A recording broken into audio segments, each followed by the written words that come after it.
Nobody messes with someone who answers like this, and it's not because they shout louder, it's because they answer smarter. Think about that person who provokes you, interrupts you, talks over you, and somehow seems to win just because they're making noise. Now imagine the opposite. You don't raise your tone, you don't justify yourself, you don't get tangled in their drama. You say one sentence, the right one, the cold one, the intelligent one, and suddenly something uncomfortable happens for them. They lose the ground, they lose control, and they run out of words. In this video, I'm going to give you 5 smart replies that shut anyone up without insulting them, without losing your class, and without giving away your peace. They work with a boss, a difficult family member, an arrogant coworker, and especially with someone who's trying to manipulate you. And listen to this. Reply number 3 doesn't just stop an argument, it flips the entire dynamic because it forces the other person to respect you or stay out. Stay until the end, because once you start using these lines with calm confidence, you're going to notice something strange. People start measuring their words around you. Here's the problem most people never realize. They think the goal is to win the argument. So they fight for the last word. They raise their voice, they explain too much, they prove too much, they perform too much. And meanwhile, the other person is not arguing to understand. They're arguing to dominate. That's why the loudest person often wins in the moment. Not because they're right, but because they're willing to be chaotic. Stoicism offers a different kind of power. Not the power to crush people, the power to remain unshaken. Epictetus taught that it's not events that disturb us, but our judgment about events. In other words, the moment you react automatically, you give someone else the steering wheel of your mind.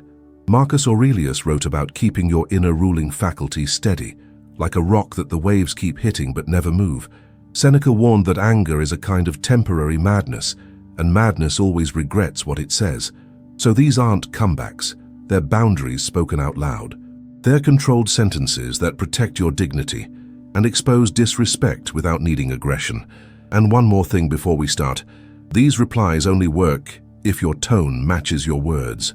If you deliver them with rage, they become sarcasm. If you deliver them with fear, they become permission. The magic is calm, the magic is precision. Reply 1. I don't need to raise my voice to be right. Some people are addicted to volume. They think if they're louder, they're stronger. They interrupt, they talk over you. They flood the conversation so you can't even finish a thought. And they expect you to do one of 2 things: submit or explode. If you explode, you've entered their arena. This line is how you exit that arena while staying standing in the room. Imagine you're in a meeting. You're trying to explain a plan, and someone keeps cutting you off with a louder tone, like they're trying to win by drowning you out. Or imagine a family argument where one person turns every topic into a shouting match. They're not aiming for truth, they're aiming for control. You pause, you keep your posture relaxed, you look at them without hostility, and you say, clearly, I don't need to raise my voice to be right. That sentence does something subtle but powerful. It forces a comparison. It invites everyone watching to notice the difference between emotional noise and mental strength. It also tells the other person, you can scream all you want, but I'm not joining you down there. And if they keep yelling after that, they look smaller. Because now it's obvious, the shouting isn't confidence, it's insecurity trying to wear armor. Epictetus warned that the person who can't control their mouth becomes a servant of their impulses. When you say this line calmly, you're demonstrating the opposite. You're showing that your emotions don't drag you around by a leash. You're not arguing anymore. You're setting the temperature of the room. Reply 2. The way you're speaking says more about you than it does about me. Some people don't attack your ideas. They attack your dignity. Sarcasm, mockery, little humiliations disguised as jokes. They try to make you feel small so you'll either get defensive or get desperate for approval. This line is a mirror. The way you're speaking says more about you than it does about me. Notice what you're doing here. You're not calling them names. You're not begging them to stop. You're not trying to prove you're worthy. You're simply refusing to absorb what doesn't belong to you. Imagine someone throws a cutting remark at you in front of others. They want you to blush, to react, to stumble, to defend yourself. And instead you hold a quiet gaze and deliver that sentence like a diagnosis, not a fight. Now the insult loses oxygen, because insults need a target that accepts them. When you don't accept them, the insult becomes what it always was, a display of the speaker's character. Marcus Aurelius wrote something like this in Spirit. The best revenge is not to be like the person who wronged you. This is you protecting your character. You're refusing to let their ugliness enter your voice. Here's the deeper Stoic lesson. You can't control what they say. You can control what you make it mean. If you treat their disrespect as proof of your value, you suffer. If you treat it as proof of their inner state, you stay free. And freedom is what they can't stand. Right here, before we go to reply 3, take a second and make this practical. Pick one of these first 2 lines and imagine the next situation you'll use it in. Visualize your tone. Visualize your face. Calm, steady. No need to win, just control. If you want more scripts like this, subscribe to Stoic Spring and turn on notifications.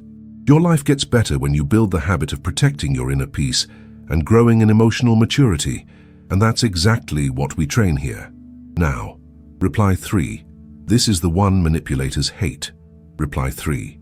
We can talk when we can do it with respect. There are conversations that aren't conversations. They're traps. The person interrupts you, twists your words, raises the tone, pushes you to react, and then when you react, they blame you for the chaos they created. That's a manipulation loop. Most people stay in the loop because they're afraid that leaving means losing. Manipulators love that. They want you locked in. They want you emotionally engaged because an engaged target is easier to steer.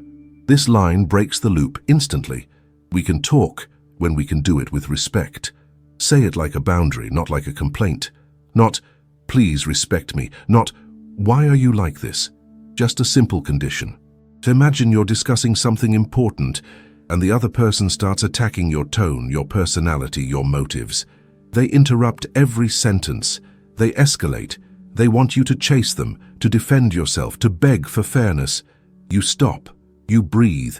You say, we can talk when we can do it with respect. Now watch what happens. The axis of the conversation changes. It's no longer about the topic. It's about the minimum standard required for the topic to even exist. This is what Epictetus meant when he said you can't control other people's actions, but you can control what you consent to. You're withdrawing consent from disrespect, and that's why manipulators hate it, because they can't keep escalating without exposing themselves. If they continue being disrespectful after you calmly demanded respect, everyone can see it. If they suddenly become respectful, you just force them into your frame. Either way, you win without throwing a punch. One warning.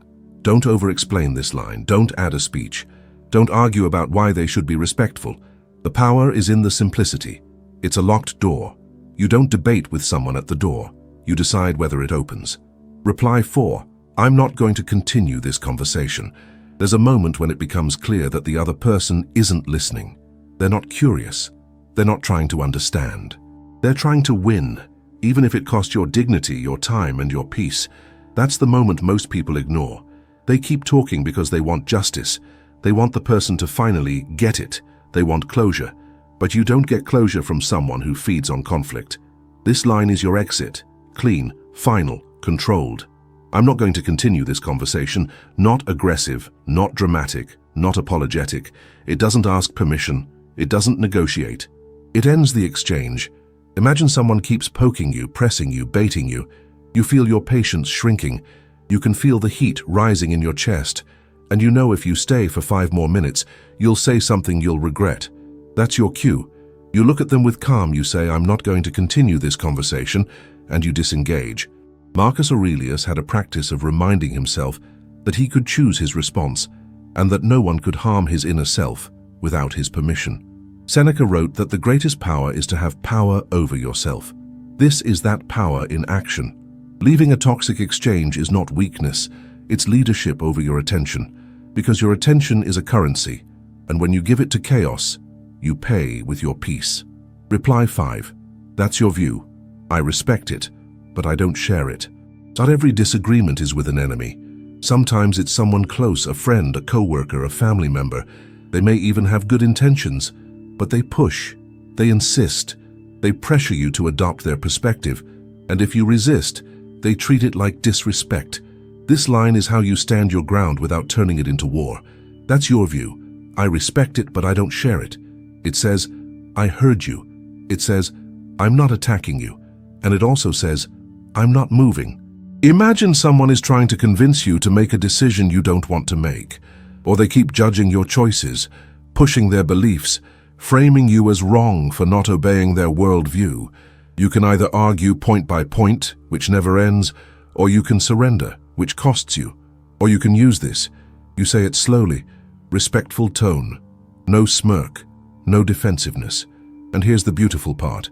It leaves them with nowhere to attack, because you didn't insult their opinion. You simply refused to adopt it. This is emotional independence, and emotional independence is rare. Seneca wrote about how being enslaved to the approval of others is a miserable way to live. This sentence is a key that unlocks that prison. It's you saying, I can honor your right to think differently without handing you control over my mind. Now let's make these 5 replies feel like weapons you can actually carry. The words matter, but the delivery matters more. When you say reply 1, your goal is to lower the temperature. When you say reply 2, your goal is to reflect, not retaliate. When you say reply 3, your goal is to set a standard and expose intention. When you say reply 4, your goal is to protect your energy and end the loop. When you say reply 5, your goal is to hold your position without disrespect. And one more thing, you don't need to use these lines every time. Sometimes silence is stronger. Sometimes a pause is the reply. Sometimes the most intelligent answer is walking away without announcing it. But when you do speak, speak like a person who owns their inner world. Let's recap them, because repetition turns phrases into reflexes. I don't need to raise my voice to be right. The way you're speaking says more about you than it does about me. We can talk when we can do it with respect. I'm not going to continue this conversation. That's your view. I respect it, but I don't share it. Don't underestimate what these do to people who rely on pressure. When you stop reacting the way they expect, you change the script. And when you change the script, you change the power dynamic. Over time, something interesting happens. People start approaching you differently. Not because you became aggressive, but because you became harder to manipulate. You became someone with presence, with control, with a calm that can't be purchased. If this video helped you, subscribe to Stoic Spring and turn on notifications. Your life improves when you build the habit of protecting your inner peace and growing in emotional maturity. And that's what we practice here every single day. And now, tell me in the comments, which of these 5 replies are you going to use first, and in what situation? I read the comments, and I want to know what you're facing.